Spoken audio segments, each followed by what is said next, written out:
If I took this whole bottle of pills, will I ever wake up?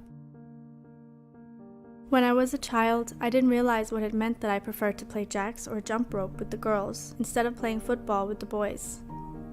All I understood was that I liked the things that girls like. When we played house, I always wanted to be the mom or the daughter. I just preferred the girls' roles because that was what felt right to me. In high school, I was in an all-boys school, and I was lucky enough to meet some friends that felt like me.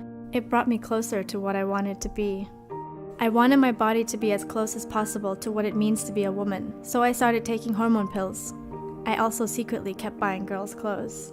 I was really happy. But as easy as it came, my happiness was quickly taken away once my mom found my hormone pills in girls' clothes. She was furious. She couldn't understand. She couldn't understand why I couldn't be a good son to her. She asked me over and over again, "Why are you like this? Why are you taking these pills? Why are you not like the other boys?" How could I answer these questions? After that, I started believing that if I was no longer around, my family would probably be much happier than they are now. And then I realized I was never going to be able to be happy being how I want to be. It was so overwhelming. I wanted to end my life that day. I had no one on my side. I was really alone. So when I picked up the bottle of pills, I looked at it and wondered, if I finished this whole bottle, would I just fall asleep and never wake up? And then I thought, if I never really woke back up again, will they care?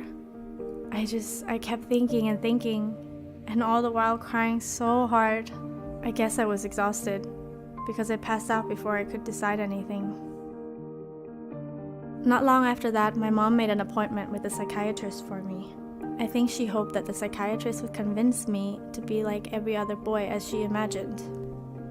When I was there, the psychiatrist asked my parents to stay outside while she spoke with me alone.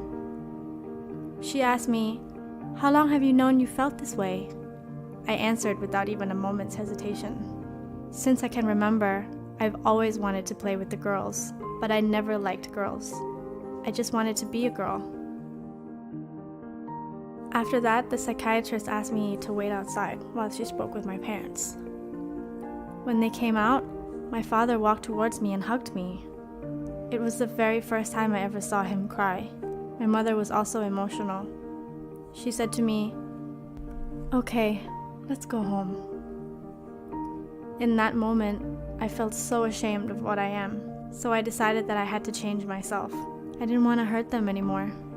I stopped taking the hormone pills and I threw out all of my girls' clothes. But I knew even then that on the inside nothing had changed. But at least it was a burden only I will bear. I spent the rest of my high school years quite happy because school was the only place I could really be myself. I was always happy and cheerful and funny when I was in school. But when I was at home, I was quiet and I kept to myself in my room. It's not that I was angry or that I hated my parents. I really loved them so much. I just didn't want to hurt them again. I lived my life quite normal. I finished college and I started working. I forgot about everything that happened in high school. But at some point, it came back to me again. I couldn't sleep, I was stressed and irritable. I felt sick and tired of everything. And there was this lingering question that kept popping up in my head. Where is the happiness in life? But I just couldn't find the answer to it. One day I went to my cousin's wedding up country. It was nice, because I got to see a lot of relatives I hadn't seen for so long. After the ceremony, we all sat together celebrating and catching up with lots of laughs. I also got to see my aunt that I normally see only once or twice a year. When she's in town, she usually stays with me, and every time we see each other, she asks me the same questions. How are you? How's work? Have you been eating enough? Etc. But this time I saw her, she asked me a set of very different questions. Questions she'd never asked me before. How are your parents handling how you are? Do you feel uncomfortable? They may seem like obvious questions, but their impact was so powerful. It just opened up the floodgates. It was as if it was just waiting for someone to ask, for someone to care. I bursted out into tears. I was crying so hard I could hardly breathe. Honey, whatever you want to be, whatever you want to do, you can tell me. When you're with me, you can be anything you want to be. After she said that, we talked for hours and hours. I could finally pour out all of the emotions that I had closed off for so many years. They were feelings that I had hidden so far away inside me, I didn't even remember what they felt like anymore. Maybe I didn't want to remember what they felt like anymore. Who do I want to be? Is the person that I am today who I am? These questions just slowly faded away with time. I told her I wanted to be a woman, but some things just aren't possible. She told me that she understood, and that she had known all along what was happening. Every time there was a problem, your father would call me and tell me everything. You know when you wanted to commit suicide? He knew about it, but he didn't know what to do about it. So he called me and I told him just to stay calm. Honey, he loves you so much. He just doesn't know how to help you. But he's always telling me how worried he is of you. Her words brought more tears to my eyes and made me realize a lot of things. After that, we talked some more, and it really made us see things from a new perspective.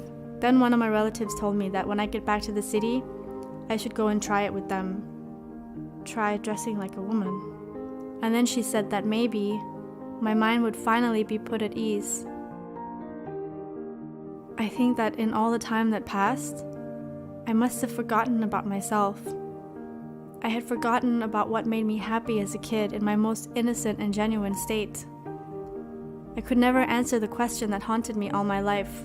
Where is the happiness in life? Not until the day finally came.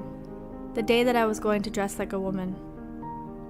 To tell you the truth, I felt so shy dressed that way because every part of my body looked like a man.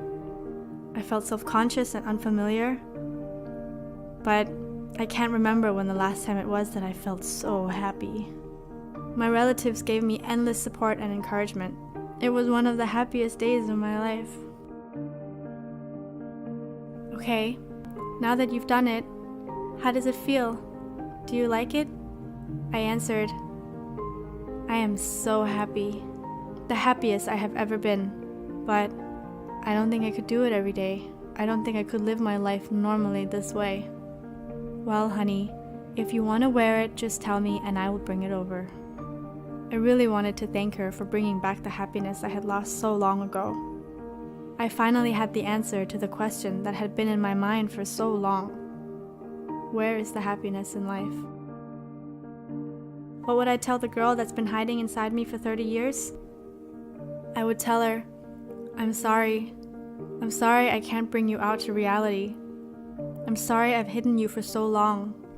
I can't even describe how much I love being you. But I really can't bring you out to life, even though I would love nothing more than for the world to see you. I'm sorry I'm not brave enough to bring you to life. But I would still thank you. Thank you for staying with me, staying deep in my heart and always being there for me. And I promise we will see each other again. This was based on a true story. Thank you for sharing your inspiring story with us.